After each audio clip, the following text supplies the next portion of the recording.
e a Tupi-Guarani e Hello World e os bárbaros tecnológicos.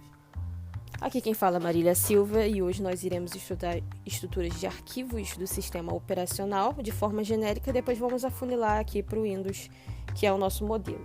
Esse conteúdo pode ser conferido em forma audiovisual, mais breve que possível, e o link que serviu de referência para essa pesquisa vai ser fornecido aqui no cabeçalho do episódio, tá? Nós estamos no episódio 31, dentre alguns que já foram apagados, né? E eu espero que vocês possam se updatear hoje e sempre, é necessário. Vamos falar sobre arquivos e diretórios e a definição de um arquivo. Em informática, um arquivo é um conjunto de dados que se relacionam de alguma forma, ou seja, juntos descrevem uma informação ou conjunto de informações. Em função da natureza dos computadores, arquivos são sempre formados por dados digitais, organizados seguindo algum tipo de estrutura ou formato. Arquivos podem representar informação das mais diversas naturezas, como imagens, áudio, texto, instruções para processadores e etc., podendo inclusive representar uma combinação desses tipos, como por exemplo um vídeo que contém informações gráficas, a imagem, sonora, o áudio e textuais a legenda. Cada arquivo precisa de uma identificação. Do ponto de vista de um computador, arquivos são geralmente identificados por números, como os inodes, né? Do ponto de vista do usuário de um computador, um arquivo é quase sempre representado por um nome. O computador guarda associações entre os nomes e os números para poder transformar o primeiro no segundo sempre que necessário.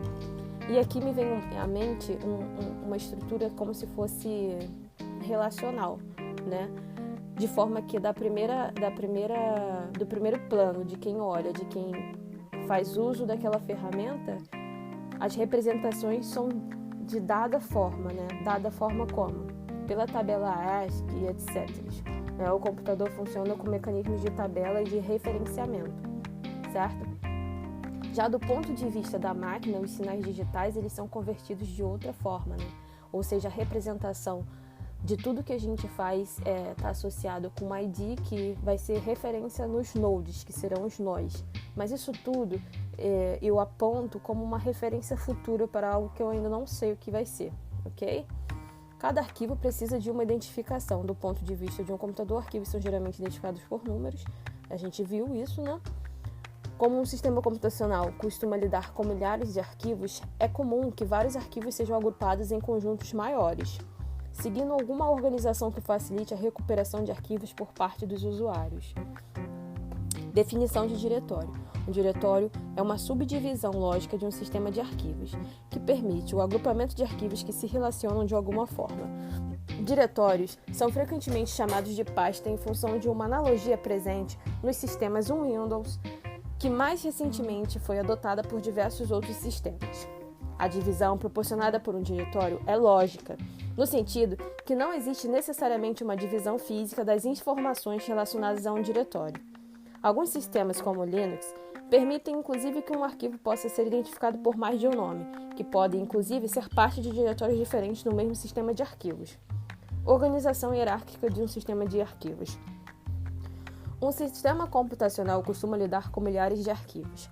Assim, é normal que existam centenas de diretórios para organizar esses arquivos. Assim, os próprios diretórios são também organizados em grupos, numa estrutura hierárquica, facilitando a recuperação de diretórios por usuários. Organização hierárquica significa que diretórios também são organizados em conjuntos por meio de outros diretórios. Assim, podemos dizer que um diretório é um conjunto de arquivos e de diretórios. Dessa forma, diretórios podem ser chamados de subdiretórios quando se faz referência aos diretórios que os contêm. Essa organização hierárquica exige um ponto de partida, um diretório fixo a partir do qual todos os outros podem ser identificados. Esse ponto de partida é chamado de diretório raiz.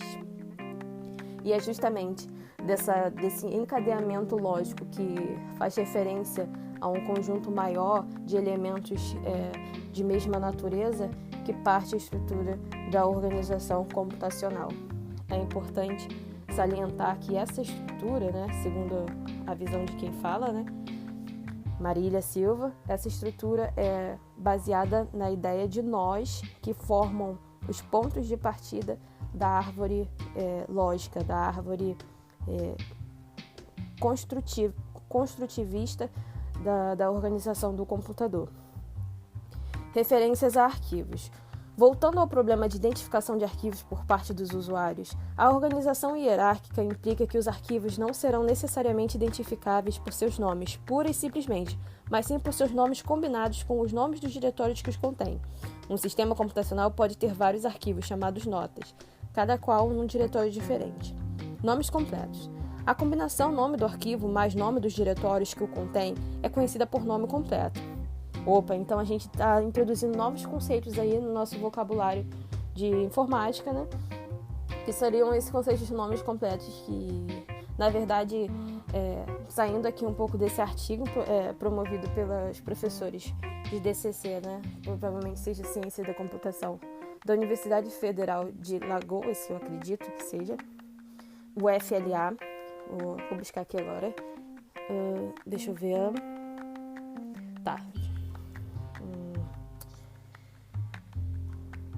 Ok, estamos aqui, o FLA, uma universidade nacional, né? Eu acredito que sim, federal, salve as universidades, né?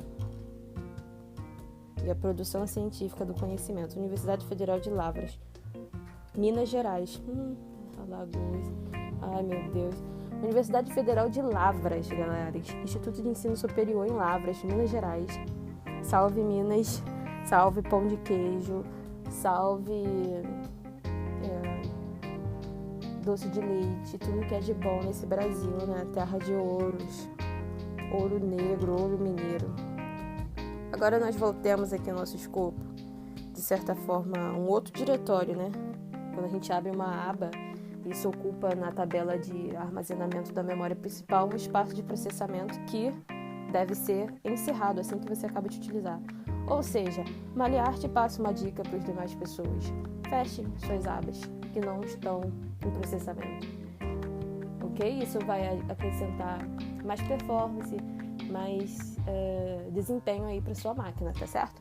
Agora a gente vai voltar aqui para o nosso nome completo, que seria a combinação do nome do arquivo mais o nome dos diretórios que o contém. Ok? Um nome completo é uma identificação única de um arquivo no sistema computacional.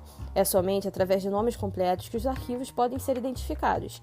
Em Linux, um nome completo deve começar com a barra, como em /home, /alunos, /fulano, /programas, /aeb_d1, /alomundo.paz.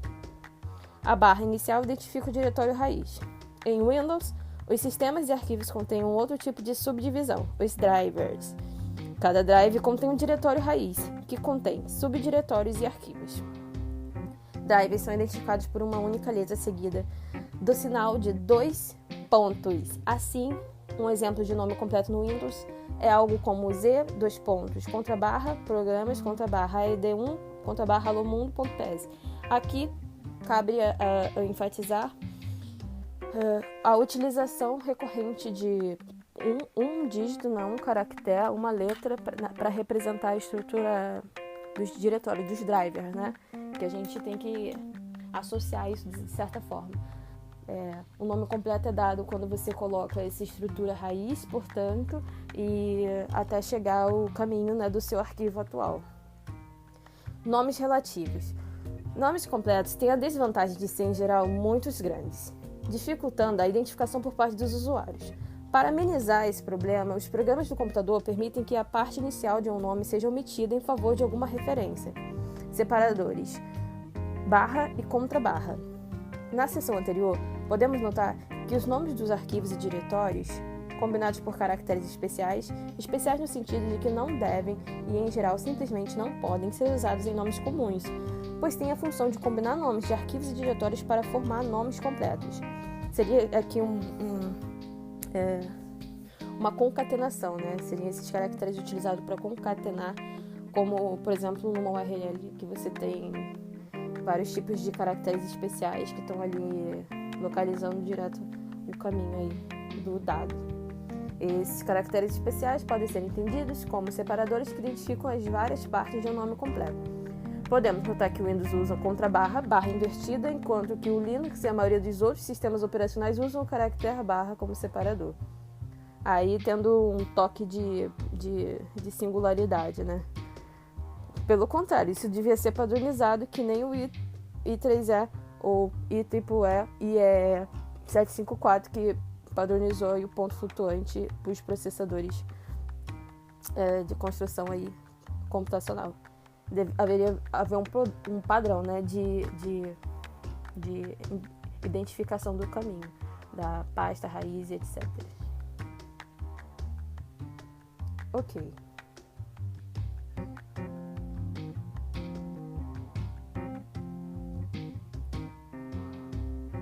O diretório corrente é uma referência usada para transformar nomes relativos em nomes completos, permitindo a identificação de um arquivo. É isso aí mesmo, né, pessoal? Cada programa tem o seu diretório corrente, vários programas sendo executados ao mesmo tempo podem ter diretórios correntes distintos.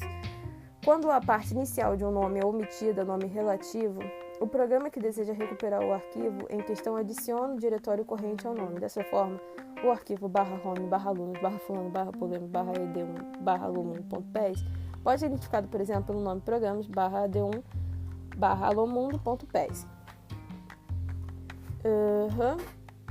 Desde que o diretório corrente seja home, alunos, fulano.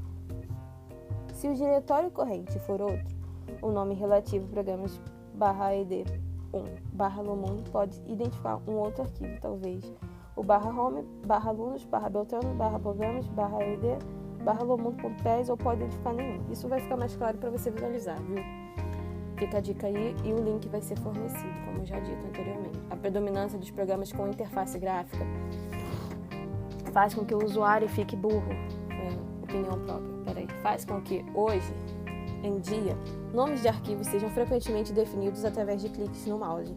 Da seguinte forma, o programa abre uma janela conhecida como diálogo de abrir ou salvar arquivo. Isso aí a gente está acionando uma rotina do sistema operacional, em que aparece o conteúdo de diretório corrente, diretórios ou parte contido no diretório corrente. O usuário, então, clica em um desses elementos, alterando o diretório corrente e recomeçando o processo, caso o elemento selecionado seja um diretório, terminando o processo para a seleção de um nome de arquivo. Os diálogos de abrir arquivos podem incluir formas de escrever o nome desejado, especialmente no caso de programas para Linux.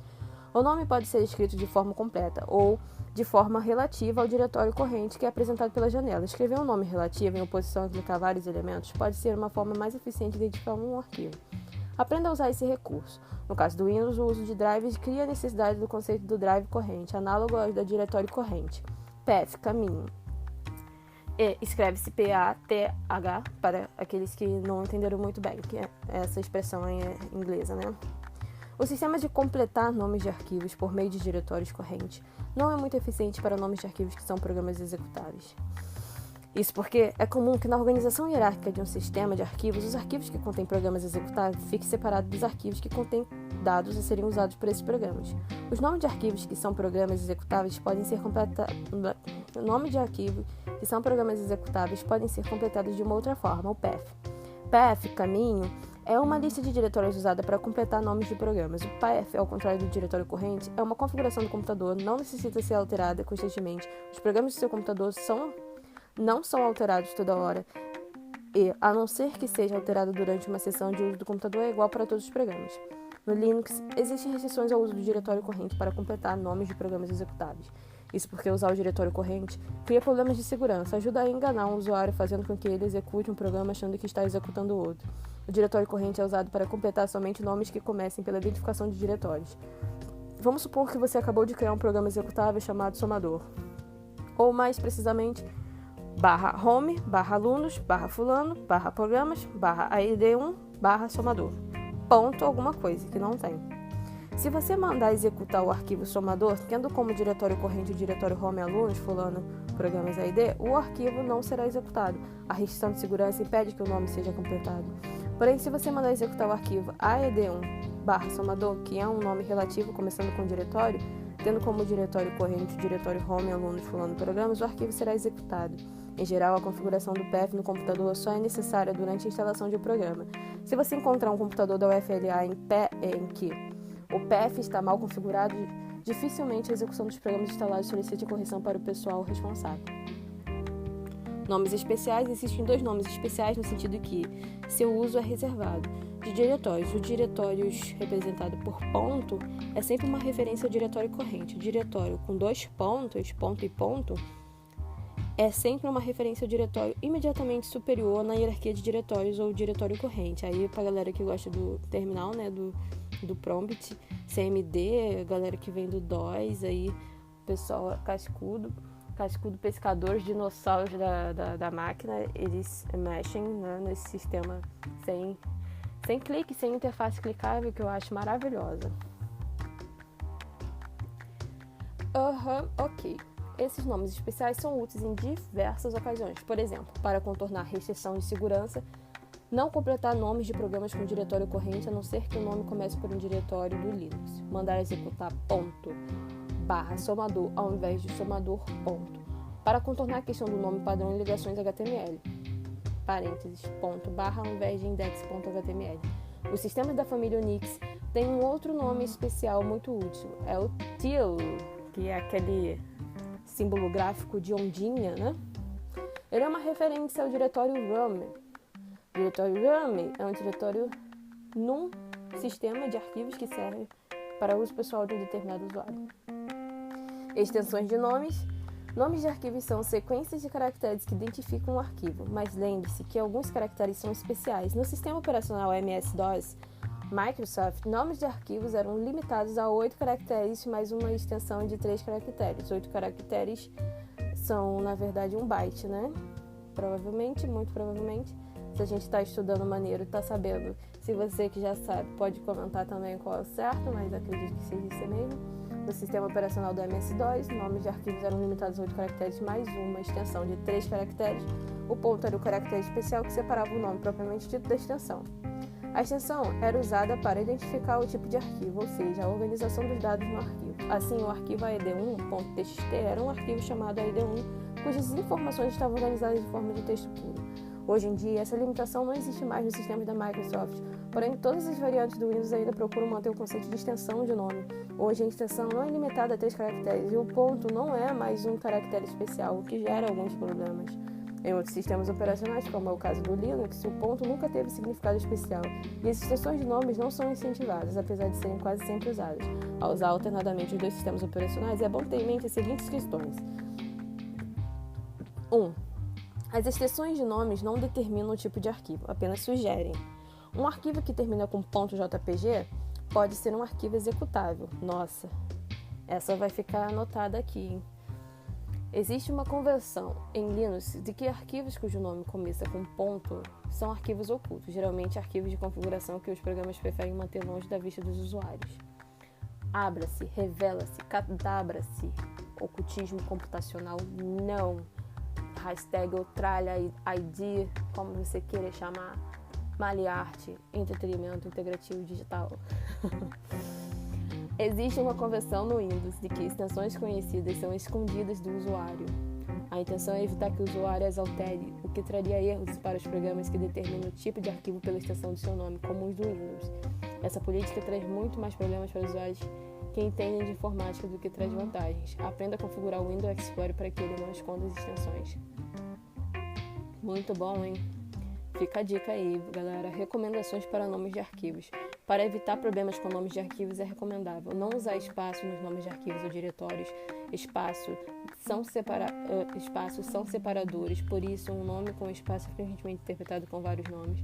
Eu diria que o espaço ele é uma representação binária, ele tem um valor binário ali que ele ocupa um espaço, entendeu? Ou seja, o espaço ocupa espaço, não é só porque espaço que não tem espaço nenhum no espaço de armazenamento. Não usar letras maiúsculas. Em vários sistemas de arquivos da Microsoft, as letras maiúsculas são consideradas equivalentes às suas correspondentes minúsculas, mas não em outros sistemas de arquivos que não. Obrigada, Bruno Schneider, por esse artigo fantástico. Eu vou deixar recomendado aqui para a galera e já vou colocar agora no show notes. Eu espero que vocês tenham se atualizado de alguma forma. E é isso. Abraços e até a próxima.